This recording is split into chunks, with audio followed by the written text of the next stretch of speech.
वालेकुम। अच्छा जी, आज हमारा लेक्चर क्या है? पीएचपी। ठीक है। तो कल मैंने बताया भी था आपको कि पीएचपी है क्या। ठीक है। एक तो इस पे है। ठीक है।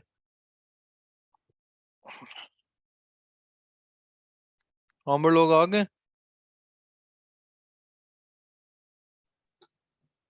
ठीक है। सर फैजान जो है वो लिंक लैपटॉप पे भेज रहा है अपना। हम्म। आमिर का पता नहीं दोनों में से बात कौन है। सही है।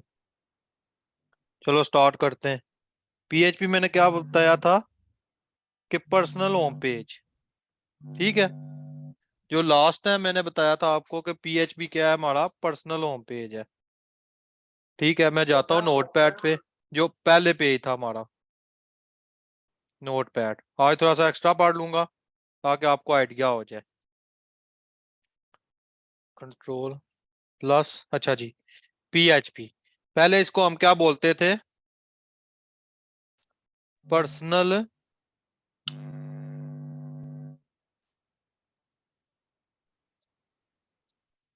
Personal home page. तो ये बेसिकली यूज क्यों हुई थी कि ये डायनामिक वेबसाइट्स के लिए, कि आप बैकएंड के लिए आप कोई भी वेबसाइट ओपन करते हो तो इसका बैकएंड लाजमी होता है। जैसे मैंने कहा था कि दराज को ओपन कर लो। ठीक है। W3 स्कूल को ओपन कर लो। और कौन सी कर लें? Amazon कर लो। ठीक है। ये सारी क्या होती हैं कि इनका बैकएंड होता है, कि मतलब डेटा स्टोर। आज जब आप किसी भी साइट पे, आप किसी भी प्रोडक्ट पे क्लिक करते हो तो सबसे पहले ये कहाँ पे जाती हैं? सर्वर के अंदर। ठीक है। फिर वहां से होके चेक होके फौरन आपके पास आ जाती हैं, 1 सेकंड या समटाइम जितना भी टाइम लगता है। ठीक है। उसके लिए यूज होती है, मतलब बैकएंड के लिए पीएचपी। और इसके अंदर हम क्या कर सकते हैं कि पीएचपी के अंदर हम, जैसे मैंने कल बताया था कि आईटीएमएल के अंदर हम पीएचपी नहीं लिख सकते, लेकिन पीएचपी के अंदर हम आईटीएमएल क्या कर सकते हैं? लिख सकते हैं। ठीक है जी। अब बात कर रहा था मैं इसकी। आ गया अंबर भी। हम्म। ठीक है। तो इसको हम क्या बोलते हैं? अब जो लेटेस्ट इसका नाम था वो क्या था? कि हाइपर टेक्स्ट प्री प्रोसेसर। और पीएचपी को क्या बोलते हैं हम?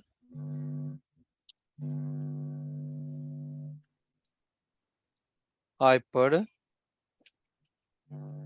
Text pre processor. ठीक है। PHP hyper text pre processor, जो इसका नाम है पूरा, ये चीज। ठीक है।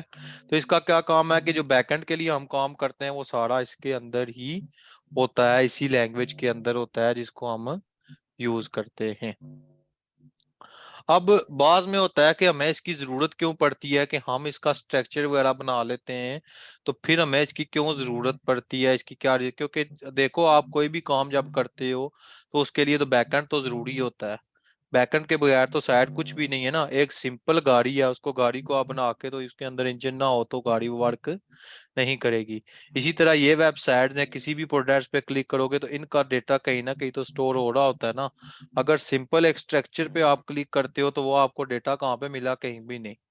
तो इसलिए बैकएंड जरूरी होती है किसी भी लैंग्वेज के लिए। चाहे आप फ्रंट एंड रिएक्ट पे करते हो तो उसका बैकएंड जरूरी है। तो स्ट्रक्चर भी जरूरी है और बैकएंड दोनों ही जरूरी है, किसी एक के बगैर आप काम नहीं कर सकते। ठीक है। उसके बाद फिर मैंने बताया था कि इंस्टॉलेशन के लिए आपको क्या करना पड़ेगा? पीएचपी की इंस्टॉलेशन के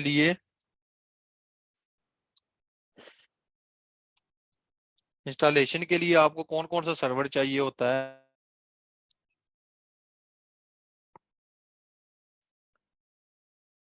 अच्छा। हेलो, आवाज आ रही है? नेट इशू हो गया था। ठीक है। वेब ब्राउजर, चाहिए होता है नंबर 1 पे। ठीक है। उसके बाद जो नंबर 2 पे मुझे चीज चाहिए होता है, सर्वर। तो सर्वर के अंदर जो चीज चाहिए होती है मुझे, मैंने कल भी बताया था कि सर्वर हमारे पास कौन कौन से होते हैं। नंबर 1 पे होता है, मैं इधर ही लिख रहा हूँ, एक होता है जैम्प। ठीक है, उसके बाद होता है जी हमारे पास, में आगे लिखते जा रहा हूँ, उसके बाद होता है वैम्प, फिर आगे मैं लिखता हूँ लैम्प, फिर आगे लिखता हूँ वहां पे होता है मैप।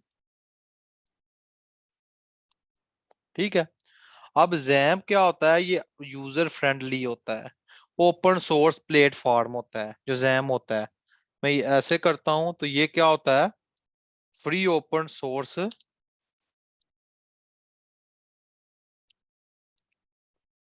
प्लेटफॉर्म। ठीक है, उसी तरह वैम्प है, तो वैम हम क्या करते हैं कि विंडो के लिए यूज करते हैं कि सैम, ये भी इसी का भी, इसका भी वही काम होता है वैम का। और लैम्प का मैंने बताया था कि लैम्प क्या करता है, ये लिनक्स पे काम करता है, ये वाला लैम्प लिनक्स पे। ठीक है, और जो वैम्प आ जाता है ये मैक पे। ठीक हो गया।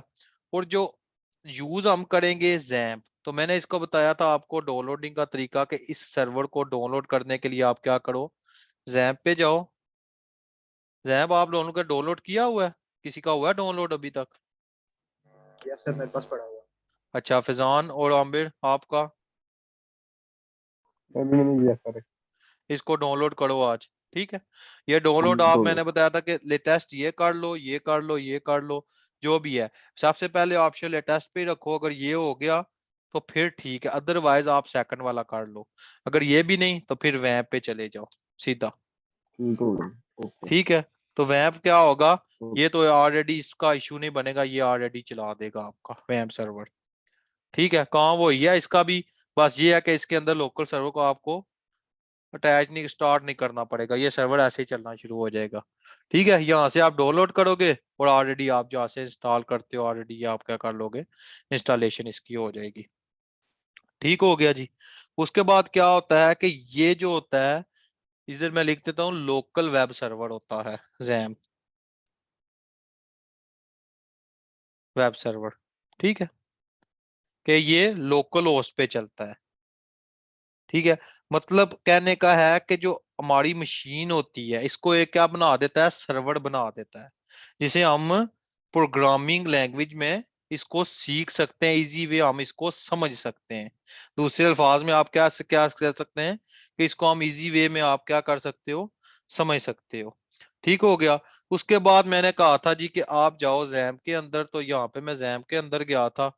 तो फिर मैंने ये कहा था कि पहले, सबसे पहले क्या करना है, इस जैम को स्टार्ट करना है। एक अपाची, एक ये माईगेस का, उसका फाइल जिला था, मरकरी थी, टॉम कैट था, ये मैं तीनों जब काम प्रॉपर करेंगे फिर इनके बारे में बताऊंगा कि ये किस मकसद के लिए यूज होनी है। अभी एक डेटाबेस के लिए और एक सर्वर के लिए अपाची। ठीक है, ठीक है, इसके बगैर ये काम नहीं करेगा। तो यहां से मैं इसको बंद करने लगा हूं, और उसके बाद मैंने क्या करना है कि मैंने सी के अंदर मेरी ऑलरेडी ये डाउनलोड था, यहां से मैं गया, इसको कर देता हूँ ये, तो ये इसी तरह रहेगा।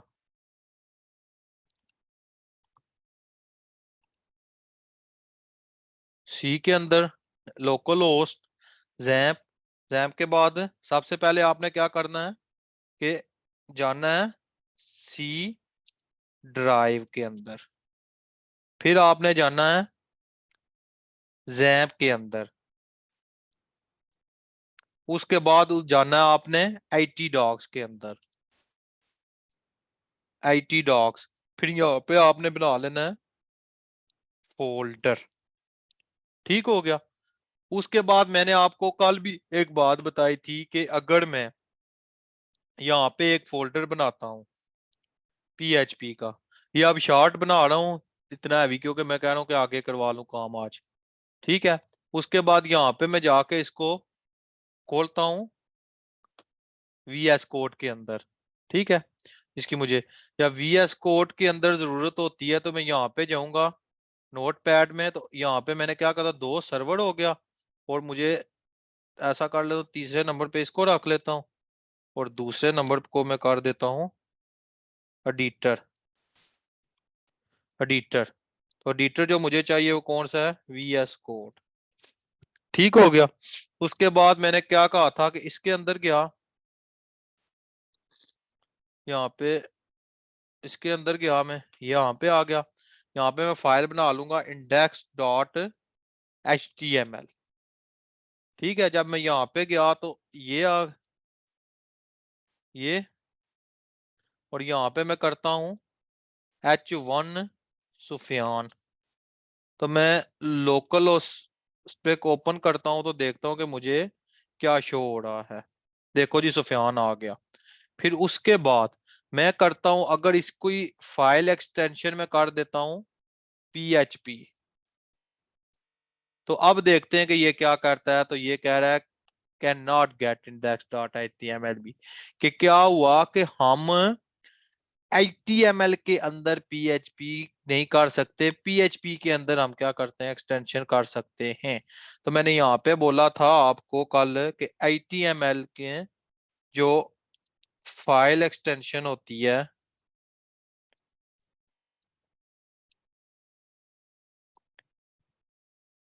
एक्सटेंशन जो होती है वो होती है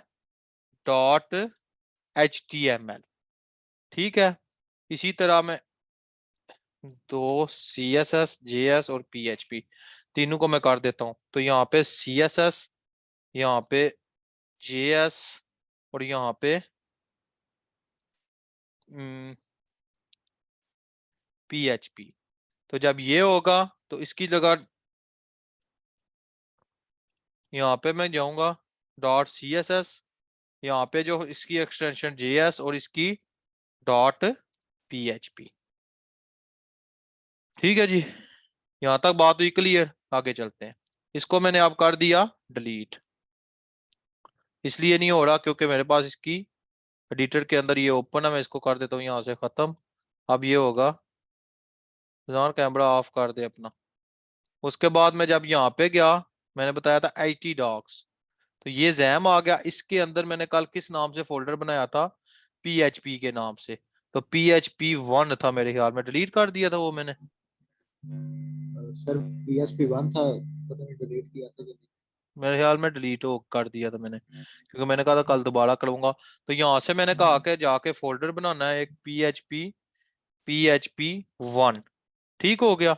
अब क्या करूंगा, मैंने बताया पहले ऑलरेडी आपको कि ये लोकल सर्वर है, जैम यही है ना, फ्री लोकल वेब सर्वर। तो जब लोकल वेब सर्वर होगा तो ये लोकल होस्ट पे ही ओपन होगा। तो मैं इनको अब फिलहाल बंद कर देता हूं। तो मैं यहाँ पे जाता हूं, तो मैं लोकल होस्ट पहले मैं चेक करूं मेरा जैम चल रहा है, नहीं, सिंपल लोकल होस्ट किया तो ये मेरा सर्वर चल रहा है। अगर ना चल रहा होता तो फिर अभी मैं बताता हूँ कि वो क्या होता। तो मैं यहाँ पे जाता हूँ, जैम को ओपन करता हूँ दोबारा। ठीक है, इसको मैं कर देता हूँ बंद।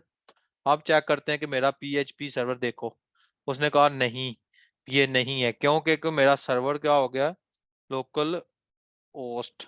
ठीक है, मैंने इंटर किया तो देखता हूं कि मुझे इसमें क्या मिल रहा, कुछ भी नहीं मिला। तो बात करने का मकसद क्या हुआ कि जब तक ये सर्वर और वैम्प के अंदर ये चीजें नहीं होती, वो इजी वे मुझे इसकी जरूरत नहीं पड़ती, वो बाय डिफॉल्ट इसको रन कर ओपन कर देता है और हम इजीली काम कर सकते हैं उसके अंदर। अब जाके मैंने उसको दोबारा रन किया है, तो अब मैं जाके लोकल होस्ट लिखूंगा तो देखो कैसे रन हुआ है। जब मैंने PHP भी ओपन किया है तो यहाँ पे हम अपनी क्या कर सकते हैं कि डेटाबेस इजी वे बना सकते हैं यहाँ से जाके।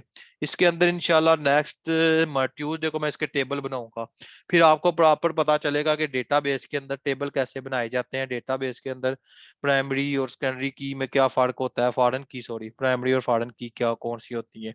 फिर जाके आपको पता चलेगा कि कैसे एक डेटाबेस इसकी बनाई जाती है। उसके बाद फिर मैं गया हूँ वापस इसको, तो अब मैं लोकल होस्ट और मैंने जो अपना फोल्डर का नाम दिया था PHP 1, देखो ये आ गया ऑलरेडी, क्योंकि कल मेरे ख्याल में ये मैंने किया था काम, ये है। तो मैं क्या करता हूँ, वापस जाता हूँ ये, तो PHP 1, तो मैं इसको कर देता हूँ ओपन। तो ये मेरे ख्याल से इसका पहला ओपन है। तो मैं क्या करता हूँ, मैं यहाँ पे जाके PHP 1 ऑलरेडी ओपन है तो मैं इसको 2 कर देता हूँ, PHP 0 कर देता हूँ। ठीक है, इजी वे मुझे पता चल जाएगा कि क्या कर रहा हूँ, क्योंकि 0 1 2 फिर स्टार्ट करते हैं हम। ठीक है, मैं यहाँ पे गया, यहाँ पे इसको ये हो गया, और यहाँ पे जब मैं 0 पे करता हूँ, देखो not found, request URL are not found this server, के मतलब क्या कि 0 नहीं वर्क करेगा, नंबरिंग में हम करेंगे। तो मैं यहाँ पे जाता हूँ फिर वापस इसके अंदर, तो यहाँ से ये 0 बंद, और इसके अंदर रिनेम कर देता हूँ PHP 11। ठीक है, इसको मैं करता हूँ, और जब यहाँ पे मैं गया तो यहाँ पे मैं करता हूँ लोकल होस्ट PHP 11, आ गया। अब क्या आ गया कि request URL was not found this server. तो जब मैं यहाँ पे गया, देखता हूँ स्टॉप करता हूँ, तो अब क्या मुझे शो होता है। ठीक है, अब जब इसको दोबारा स्टार्ट किया तो आप चेक करते हैं कि क्या आ रहा है। ठीक है, और जब इसके अंदर मैं गया हूं, यहां से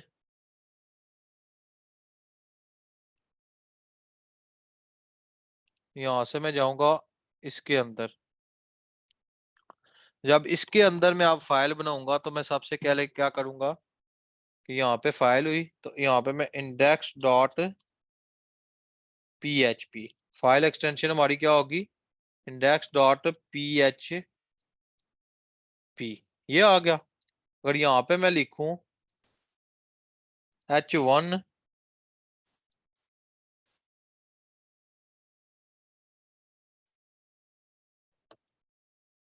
कहता है Apache wind open SLR PHP local host port 1 issue कर रहा है, ये ऑलरेडी इस पे चल रहा है।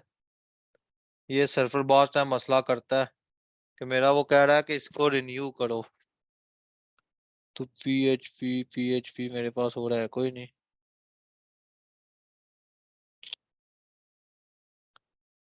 अच्छा, अब गलती पता चली है क्या हुआ है, मैंने IT डॉक्स के अंदर नहीं था काम किया, ये PHP मेरा वन आ गया, समझ आई। और मेरा काम किधर हो रहा था,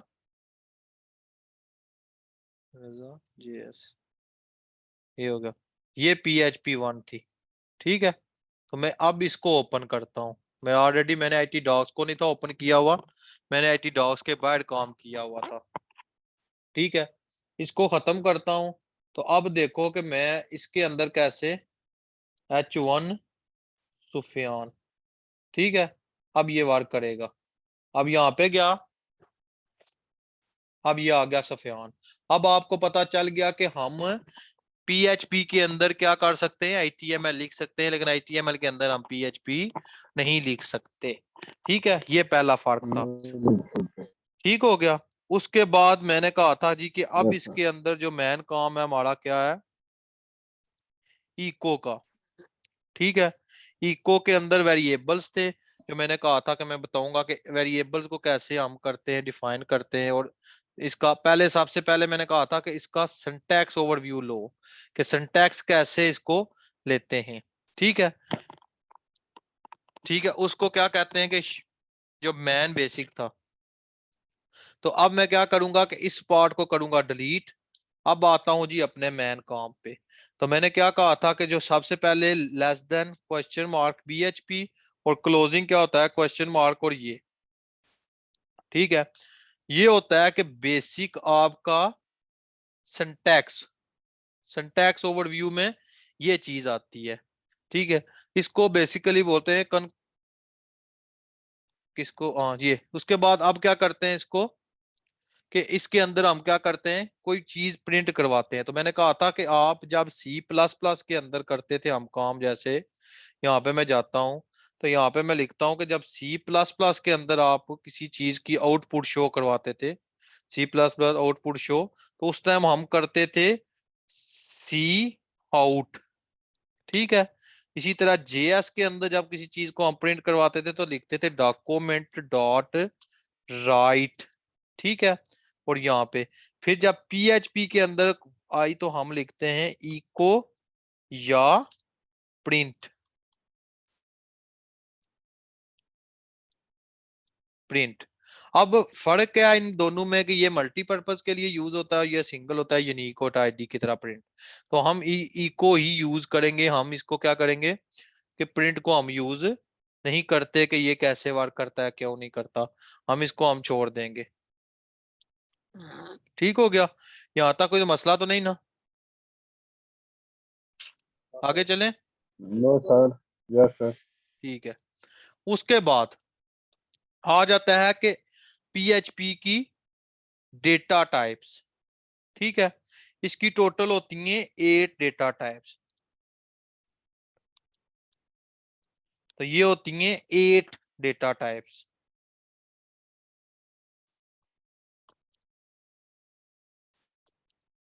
डेटा टाइप्स 8 कह लो। ठीक है, सबसे नंबर पे क्या होता है? इंटीजर। इंटीजर, फिर उसके बाद यहां पे मैं कॉमा दे देता हूं।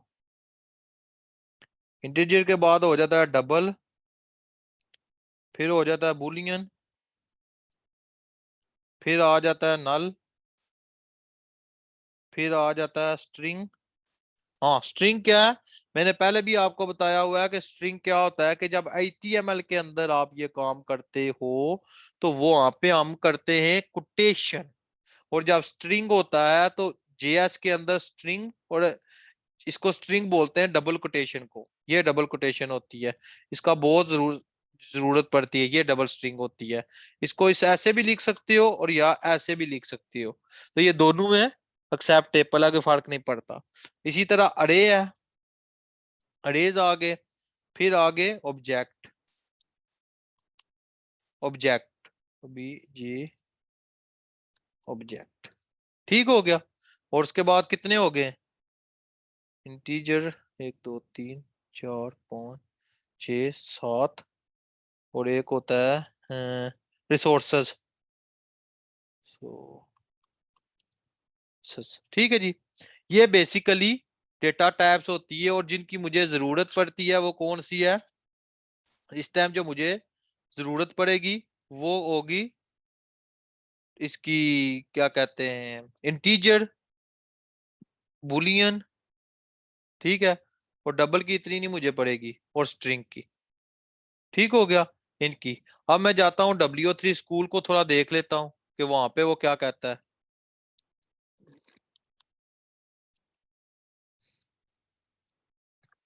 ठीक है, इसके अंदर वो प्रॉपर वे आपको बता देगा कि हमने क्या काम करना है।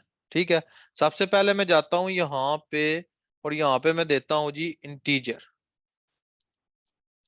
ठीक है, हो गया। इंटीजर के अंदर मैंने उस दिन भी बताया था कि सबसे पहले मैं 3 चीजें क्लियर करूंगा पीएचपी के अंदर। वो कौन कौन सी हैं? एक आता, मैंने सबसे पहले वेरिएबल्स देखूंगा, उसके बाद अरे पे आऊंगा, फिर आऊंगा फंक्शंस के ऊपर, फंक्शंस के ऊपर फिर आऊंगा लूप, फिर आऊंगा कंडीशन। ठीक हो गया। जो सबसे ज्यादा हमारा काम होगा लूप, वेरिएबल तो आपको पता है डेटा स्टोर करने के लिए यूज ही होंगे। फंक्शन, अरे, कंडीशन का बहुत ज्यादा इस्तेमाल होता है पीएचपी में, तो इसलिए इनको आपने जब तक प्रैक्टिस नहीं करोगे उस टाइम तक आप ये काम नहीं कर सकते कि कैसे हम किसी चीज को उठाते हैं। ठीक हो गया, जिनका ज्यादा इस्तेमाल होता है। यहाँ पे वेरिएबल से तो मैंने कहा था कि इको प्रिंट करवाने के लिए यूज होता है, तो देखो इको, तो यहाँ पे मैं लिख देता हूँ स्ट्रिंग माई नेम इज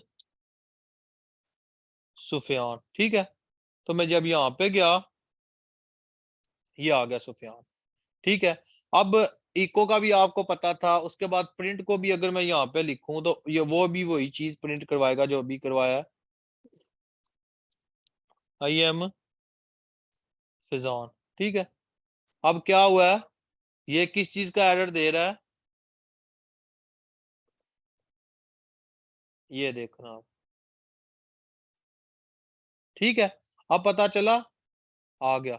जब मैंने नहीं था दिया, अब चेक करो, अब इसके एरर यहाँ पे इस पे नहीं था, ये देखो। अब वो मुझे उसी टाइम एरर दे रहा है कि जैम सिंटैक्स यार एरर अनएक्सपेक्टेड टोकन प्रिंट। क्या कह रहा है? और या ये इन जैम के अंदर IT docs PHP1 index.php on line 5, तो लाइन 5 ये है, लेकिन एरर मुझे इधर आ रहा है। तो जब मैं इसके अंदर लगाऊंगा, ये देखो आई एम फिजान, ठीक हो गया। चीज वो एक ही है, इसको नहीं, इसलिए हम यूज करेंगे इको। अब यूज करता हूं ये ऐश, तो मैंने बताया था कि इसके अंदर ऐश भी यूज कर सकते हैं, और कमेंट के लिए डबल एन भी यूज कर सकते हैं, और दूसरा फॉरवर्ड स्लैश स्टैटिक और एंड पे, इनको भी आप क्या कर सकते हैं, यूज कर सकते हैं, कि अपनी मर्जी से कि कैसे यूज करना है। अब हम आए थे वापस इनके अंदर। अब मैं सबसे पहले वेरिएबल्स के बारे में बताऊंगा कि वेरिएबल्स को हम कैसे यूज करते हैं और इनको कैसे लेके आते हैं। तो वेरिएबल्स के अंदर जो पहला पार्ट था हमारा, कि वेरिएबल्स मैंने आपको बताया हुआ है कि 3 इनकी होती हैं, टैब्स भी कह सकते हो या 3 एलिमेंट्स भी कह सकते हो, वार, लेट और कॉन्स्ट। तो मैं ज्यादा यूज वार का ही करूंगा, इन तीनों का मैं नहीं, आपको पता है तो बार बार एक्सप्लेन नहीं मैं करता। तो वेरिएबल्स में अंदर क्या होता है, बेसिक ये है कि ये डेटा स्टोर करने के लिए यूज होते हैं, ऐसे ही है। उसके बाद डेटा जब स्टोर हो जाता है तो फिर क्या हो जाता है, वो प्रिंट करवा देता है। तो अब मैं क्या करता हूं, इसको करता हूं वेरिएबल। तो मैंने कहा था कि हमेशा डॉलर से ही यूज होगा, क्योंकि PHP ये jQuery के सिंटैक्स हैं। तो मैं यहाँ पे jQuery W3 स्कूल को देखता हूँ। ये साथ साथ इसलिए बता रहा हूँ, अगर मैं करना शुरू हो जाऊँ ना तो आपको समझ नहीं आएगी कि चीजें कहाँ से आ रही हैं और क्यों आ रही हैं।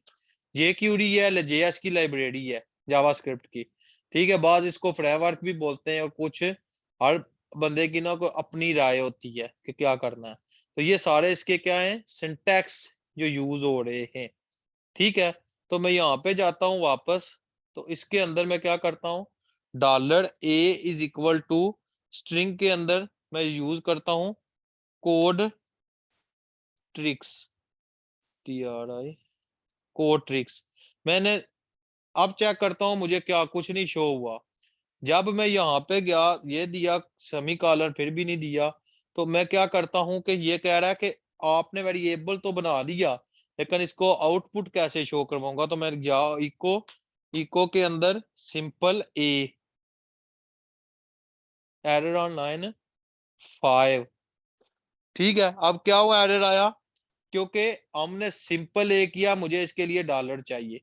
अब यहाँ पे देख सकते हो, पहले कह रहा है कि अनडिफाइंड कांस्टेंट ए इन इसके अंदर। तो ये हर चीज आपको ओवरव्यू, अगर मैं इस एरर को उठा भी लूं ना, तो जब मैं यहाँ पे जाता हूं तो ये आपको एरर मिलेंगे स्टैक ओवरफ्लो से, लेकिन वो भी प्रॉपर 100% नहीं देते आजकल, ठीक है। इसका प्रॉपर एक और वे है, मैं बताऊंगा कि कैसे है, लेकिन अभी नहीं। अभी आप बेसिक सीख रहे हो तो बेसिक ही सीखो, ठीक है। अब इसके अंदर लंबा चौड़ा काफी है। अब इस तरह का एरर आपको बहुत कम मिलना है, तो वो देख लो कि क्या कहता है, ठीक है। अब ये डेटाबेस पे लेके जा रहा है डायरेक्ट। तो मैं क्या करता हूँ, मुझे पता है कि मैंने अगर उसको इससे किया तो डॉलर का साइन लाजमी है।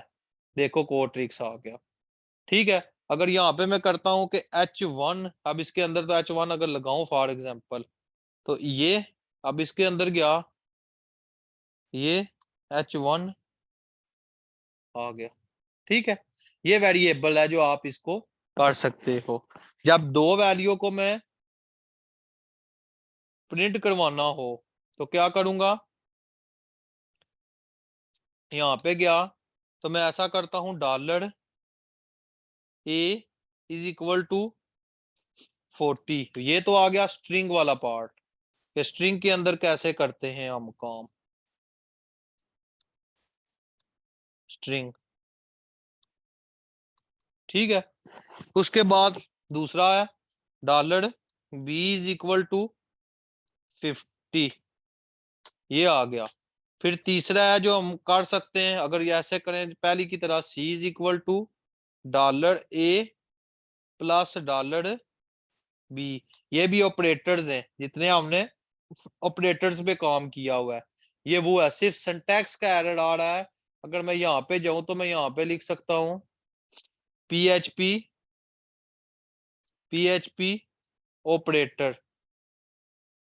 ऑपरेटर्स, ठीक है। PHP ऑपरेटर्स पे गया तो यहाँ पे मैं जब जाऊंगा तो ये ऑपरेटर आ गया, arithmetic, assignment, comparison, increment decrement, ये बहुत जरूरत पड़ेगी इसकी। लॉजिकल ऑपरेटर्स की भी बहुत, स्ट्रिंग ऑपरेटर्स, अरे ऑपरेटर, कंडीशनल असाइनमेंट ऑपरेटर्स। ठीक है, ये सारे आपको पता है, तो बार बार रिवाइज नहीं मैं करता, आपको इसका आइडिया है कि मैं क्या कर रहा हूँ। उसके बाद जब यहाँ पे जाऊं तो मैं इको करूंगा, तो मैं यहाँ पे करूंगा दी सम ऑफ टू नंबर्स, यहाँ पे मैं कर देता हूँ जी प्लस $A प्लस $C। तो अभी मैं चेक करता हूँ कि मुझे ये क्या देता है। देखा, उसने फौरन मुझे दे दिया कि आपका एरर है। क्यों? क्योंकि मैंने पढ़ा है कि पीएचपी के अंदर कॉन्केटिनेशन का काम करता है डॉट, वो वहां पे करता था प्लस या बैक टिक, तो यहाँ पे करता है देखो sum number to sum number is equal. अब देखते हैं क्या आता है। Sum of two number is 90। ठीक हो गया, ये आगे जी ऑपरेटर्स। ठीक है, इसी तरह आप यहाँ पे एक्स्ट्रा, अगर मैं इसको नहीं लिखता, इसको मैं कर देता हूँ कमेंट, और अगर यहाँ पे हो तो फिर मैं यहाँ पे ऐसे लिखूं $A प्लस $B, ये वही चीज देगा, इसके अलावा मुझे कुछ नहीं देगा। ये थे जी ऑपरेटर्स। अगर मैं बुलियन पे जाऊं, एक बुलियन का करवा के एंड करता हूं। अगर मैं इसी तरह इसका बुलियन के अंदर जाऊं, तो इसके अंदर मैं ना एक इफ की एग्जांपल दे देता हूं कि बुलियंस के अंदर कैसे होता है वो। फिर इफ एल्स, अभी ना इफ एल्स पर, अभी सिर्फ हम इसी ऑपरेटर्स के ऊपर रहते हैं। आपने कल ना ऑपरेटर्स के अंदर जितने अरिथमेटिक ऑपरेटर्स हैं सारे यूज करने हैं प्लस माइनस में। ठीक है, कर लोगे? जी सर कर लें। ठीक है, ऑपरेटर्स पे रहो। देखो एकदम से मैं एडवांस पे गया ना, आप लोग भूल जाओगे।